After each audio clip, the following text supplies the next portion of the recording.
ದಾಸ ಸಾಹಿತ್ಯದ ಮೂಲಕ ಜಾತಿ ಮತ ಕುಲಗಳ ಭೇದ ಭಾವವನ್ನ ಮೀರಿಸುವಂತೆ ಸಮಾಜದ ಪಿಡುಗುಗಳ ಬಗ್ಗೆ ಸಾಮಾನ್ಯರಿಗೆ ಅರ್ಥವಾಗುವ ಭಾಷೆಯಲ್ಲಿ ತಿಳಿಸಿ ಸಾಮಾಜಿಕ ಕ್ರಾಂತಿಯನ್ನ ಮಾಡಿದ ಜಗತ್ತು ಕಂಡ ಶ್ರೇಷ್ಠ ದಾರ್ಶನಿಕ ಮಹಾಮಾನವತಾವಾದಿ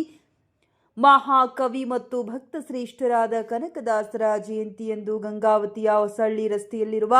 ಕನಕದಾಸ ವೃತ್ತದಲ್ಲಿರುವ ಶ್ರೀ ಕನಕದಾಸರ ಪುತ್ಥಳಿಗೆ ಮಾಲಾರ್ಪಣೆ ಮಾಡುವ ಮೂಲಕ ಕಾಂಗ್ರೆಸ್ ಪಕ್ಷದ ವಿವಿಧ ಮುಂಚೂಣಿ ಘಟಕಗಳ ಪದಾಧಿಕಾರಿಗಳು ಮತ್ತು ನಾಮನಿರ್ದೇಶನಗೊಂಡ ಸದಸ್ಯರುಗಳು ಮಹಾನ್ ಸಂತರ ಗುಣಗಾನ ಮಾಡಿ ಭಕ್ತಿಪೂರ್ವಕವಾಗಿ ಗೌರವ ಸಮರ್ಪಣೆ ಮಾಡಿದರು. ಈ ಸಂದರ್ಭದಲ್ಲಿ ಜಿಲ್ಲಾ ಪ್ರಚಾರ ಸಮಿತಿ ನೂತನ ಸಂಯೋಜಕರಾದ ಜುಬೇರ್, ಜಿಲ್ಲಾ ಕಾಂಗ್ರೆಸ್ ಉಪಾಧ್ಯಕ್ಷರಾದ ನೆಹರು ಸಾಬ್, ತಾಲೂಕು ಗ್ಯಾರಂಟಿ ಸಮಿತಿ ಅಧ್ಯಕ್ಷರಾದ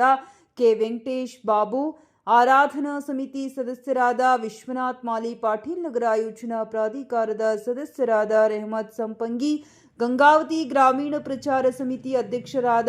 ಹಸನ್ ಸಾಬ್, ಜಿಲ್ಲಾ ಪ್ರಚಾರ ಸಮಿತಿ ಜಂಟಿ ಸಂಯೋಜಕರಾದ ವಿರೂಪಾಕ್ಷಯ್ಯ ಸ್ವಾಮಿ, ಗಂಗಾವತಿ ವಿಧಾನಸಭಾ ಕ್ಷೇತ್ರ ಯುವ ಕಾಂಗ್ರೆಸ್ ಅಧ್ಯಕ್ಷರಾದ ಜಿ ರವಿನಾಯ್ಕ, ನಗರ ಯುವ ಕಾಂಗ್ರೆಸ್ ಅಧ್ಯಕ್ಷರಾದ